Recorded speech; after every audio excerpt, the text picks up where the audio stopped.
What's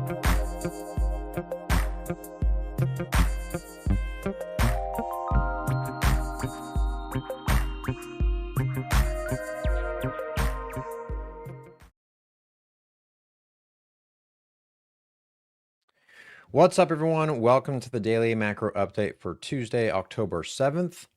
Taking a look at some of the macro data today, we are on day 5 on the government shutdown. Day 5 meaning the 5th trading day, right? Not including the weekends. I think including the weekends, this is an entire 7 days since they have shut down the government. And so we're only getting private data right now in terms of any type of new macro developments. And so taking a look at it today, we got consumer inflation expectations rising, while at the same time we're getting a little bit more of some decreasing growth data. All right, so taking a look at the consumer expectations here. Let me see where I have it here. I didn't pull it up. Let's bring it up right now. Let me zoom out here. All right, so taking a look at the inflation expectations, this went to its highest level since April of 2025. Now, these metrics aren't completely accurate, but I mean, still, you have to take this into consideration. This is from the Fed Bank of New York, so this is not from the University of Michigan. That one is a little bit less credible than the one from the Fed Bank of New York. So with this rising for 3 months in a row, you definitely can't ignore that, right? Used car prices kind of remain stable year over year, even though they have declined a little bit. Logistics growth did decline pretty substantially there. So this is the LMI Logistics Managers Index. So yeah, typically that shows or is in line with the leading economic indicators for growth there. And also consumer credit started to slow a little bit year over year, right? It's back to almost being negative. So a little bit of interesting data there. Taking a look at the Cleveland Fed's inflation nowcast, we can see that this actually had a pretty big uptick from yesterday, which for those of you that weren't watching yesterday, we saw that this was showing a downtick from the September CPI, but this actually just went up about 2 or 20 basis points up to 3.0%. And so, with that, we could be still remaining at a stickier inflation rate throughout the rest of 2025 heading into 2026. Something that I'm looking at as well is that when we take a look at the dollar, so the DXY, the dollar is actually having a bit of a breakout right now. As we can see, it had a pretty decent bounce, came back down to the low end of the trading range, and then now it's having a decent upswing to new highs that we really haven't seen since August. And so if this continues to accelerate here, obviously things that are oppositely correlated to the dollar will have some headwinds, and that's kind of what we're seeing today with a little bit of a deceleration in things like Oracle, a lot of the things that have been up massively.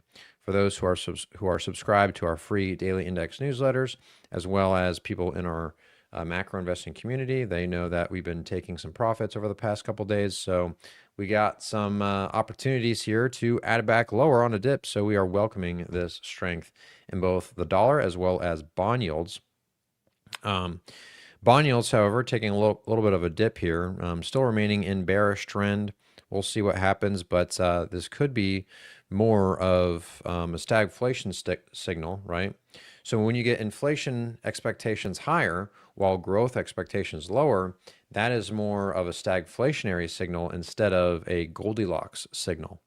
For those of you that remember, over the past few trading days, the market has been almost pricing in a Goldilocks scenario, which is where you have the opposite, which is stable to slightly accelerating growth, as well as falling inflation. And so today we're getting a little bit of an opposite market reaction of that, which is stagflation.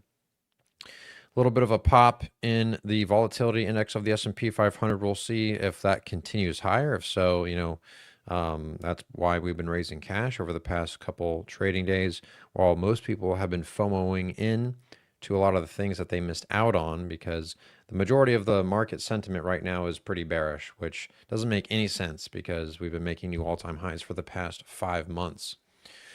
And yeah, for those of you who are new to the channel, in the background there, we have our bookshelf, which the color that it's lit is based off of the trend of the S&P 500.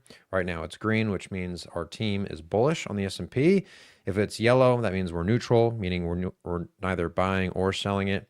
And then if it's red, that is bearish. And so if you look back at my videos going all the way back to mid-May, that's when our model went bullish on the S&P 500. And, you know, if people were just looking at the free content that we put out, then, you know, let's see, you would have been able to, you have been able to capture pretty much, you know, this almost 16% since then. But yeah, so I mean, you know, that's why it's better to have a rules-based process instead of having an emotional-based process. Most people have the emotional-based one, not saying that you do personally, but if you guys would rather have more of a strategic numbers-based process, I would highly recommend checking out our website and learning more about what we do and everything like that. We have a lot of free content that's there, as well as our free newsletter. Go ahead and check it out there. But yeah, things are just going down after going up a lot, having a nice little correction on Bitcoin. We were talking about yesterday not to chase at the low end of the trade or at the top end of the trading range there. It went right up to the top end of the trading range and is now heading lower. The bottom end for Bitcoin is in between that 117 to 118K mark. So we'll see if we get a nice little retraction there. Bitcoin miners don't really care. Bitcoin miners are the honey badger of the market right now because they don't really care at all what's going on. Silver having a little bit of a correction here, as well as, I believe, let's see.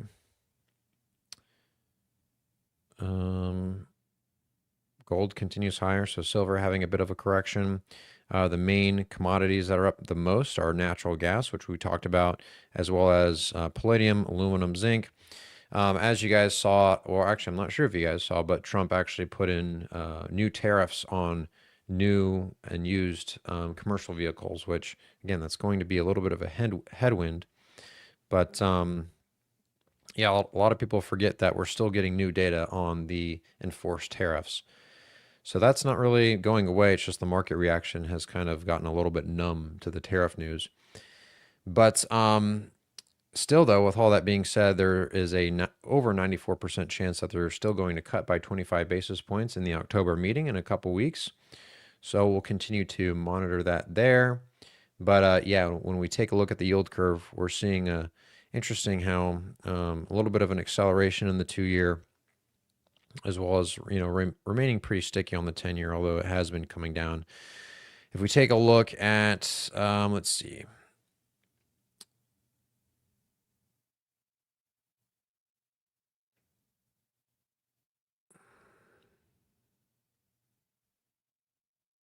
About a month ago, still, or 3 months ago, the yield curve has steepened a little bit, but not too much. Yeah, that's pretty much all I'm seeing right now.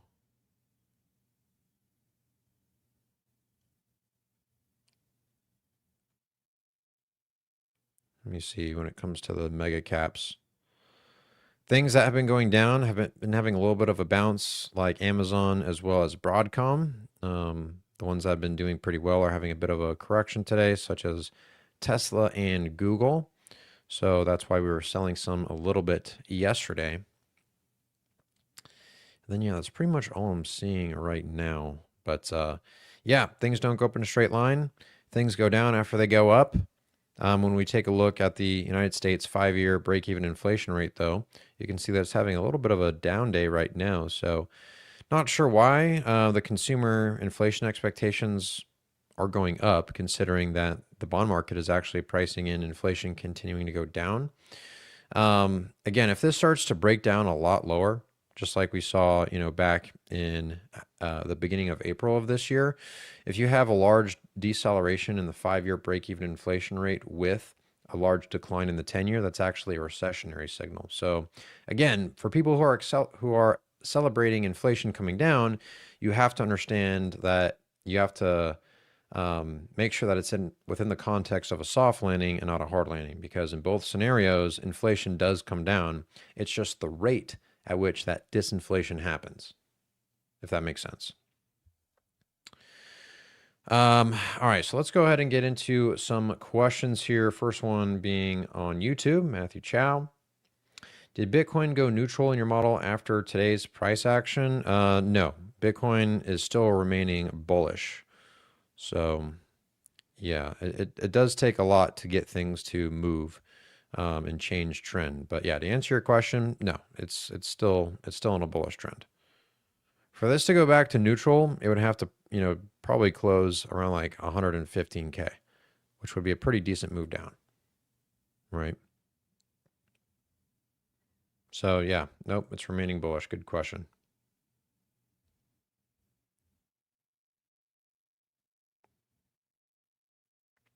Can you comment on AMD and the recent announcement? Yeah, I mean, that was yesterday's news.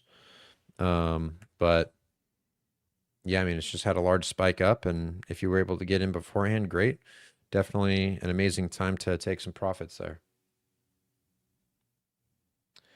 What's causing the dollar to have a bounce back? I mean, it could be a number of things, but typically you could have dollar strengthening based off of, more hawkish Fed policy, which that's not really the case as the futures market, and they've even signaled that they want to continue rate cuts. So the dollar doing this could be more of a signal that inflation is remaining sticky. Um, or it could be pricing in that possibly the rate at which um, rate cuts happen, could be a little bit lower. So it really just depends. Um, let's see if I can bring this up here.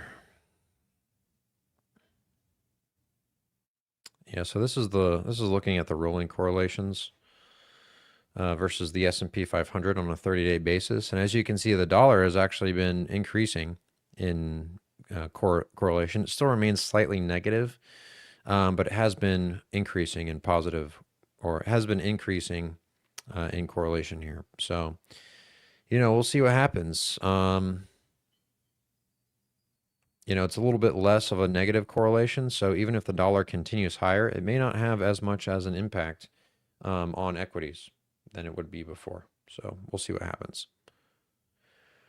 This is one of our private indicators, by the way, that's people who have access to our partnership circle tier have access to this here,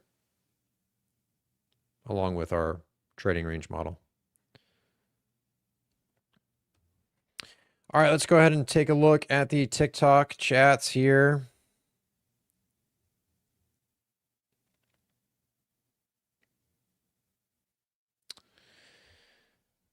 By the way, I don't pick tops. I look at technical analysis, which should there's a topping tail signal.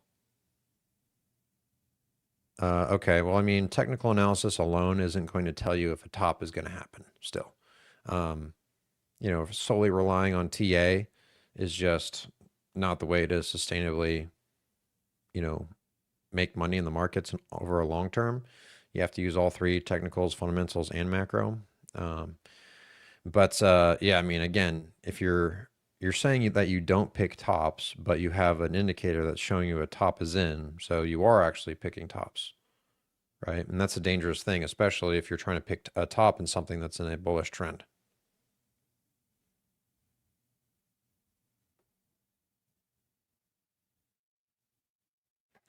The thing with models is that they are slow to react.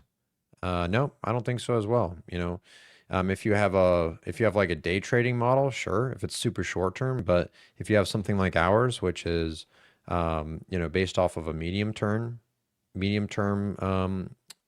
momentum, then things happen relatively slowly, So I disagree.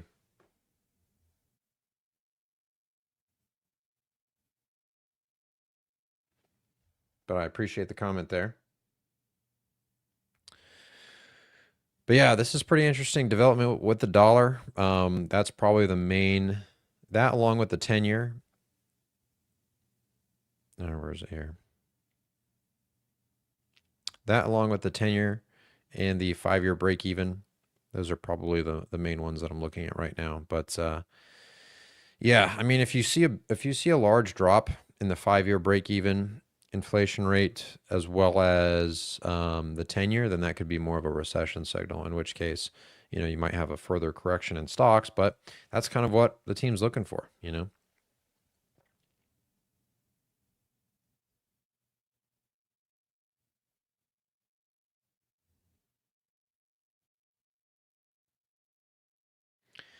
If bond yields are bullish, does that inflate the asset market? No.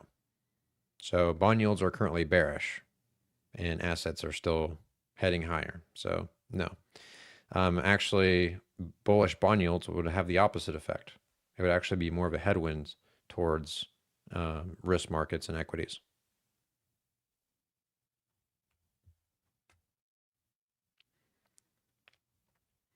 Why did yields go higher after a Fed cut? Well, it's similar to what we saw this time last year, where yields accelerated because the bond market is essentially disagreeing that the Fed should cut as aggressively as they're going to, or that they're signaling. So you have to remember that the bond market is the 10-year U.S. government bond yield is what really sets rates for people like you and I. It's not the Fed, even though they control what's called the Fed funds rate. And mortgage rates, all those other things that we pay for are connected to it for sure, but the Fed doesn't directly control the 30-year fixed mortgage rate on housing or credit card APY, right? It's their Fed funds rate that influences that. But you could have a scenario where the Fed drops their Fed funds rate, but if they get it wrong and the bond market calls them out like they did last year and rates rise, cutting their Fed funds rate could actually result in rising interest rates if they get inflation wrong. So that's why you always have to pay attention to what the bond market is signaling. And, just taking a look at this here, let me just go to a line chart because it's a little bit easier to read. As you can see, pretty much since the start of 2025, year to date, we are much lower, almost by about, I don't know, what is that, 40 basis points there. So, you still have a decent amount that's lower here. So overall this year, the market does have inflation coming down a little bit. It did have a bounce though, right? So there was a rapid disinflation during that time, which was more of a recessionary mark, right? So this right here, this was when we had the huge tariff tantrum, where inflation was actually coming down in conjunction with slowing growth, right? And so that's why, again, you have to understand the context in which inflation is coming down. If it's happening because of recession fears, that's actually a headwind for the market. But if it's coming down because of soft landing anticipations, that would actually be good for the market. So, yeah. Let's take a look at the yield curve here. Yield curve, interestingly, is still remaining relatively flat. It's at 0.56. It's pretty much the same level that it was at on mid-April. It did do a little bit of a flattening, and then it has steepened a little bit since then. But overall, though, if you just take a look at the yield curve by itself, let's actually go to a chart where it's not so populated.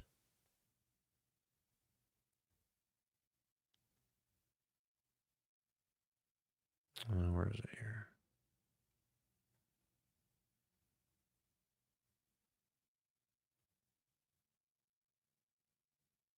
Here we go.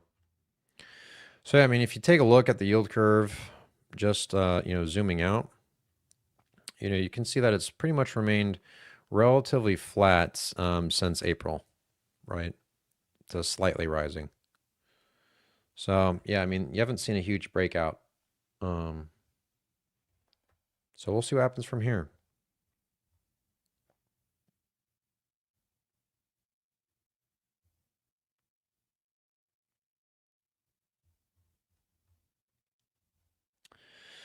All right, but with that, we'll go ahead and wrap it up there. I appreciate everyone for joining, and yeah, we'll catch you in tomorrow's daily macro update. Bye, everyone.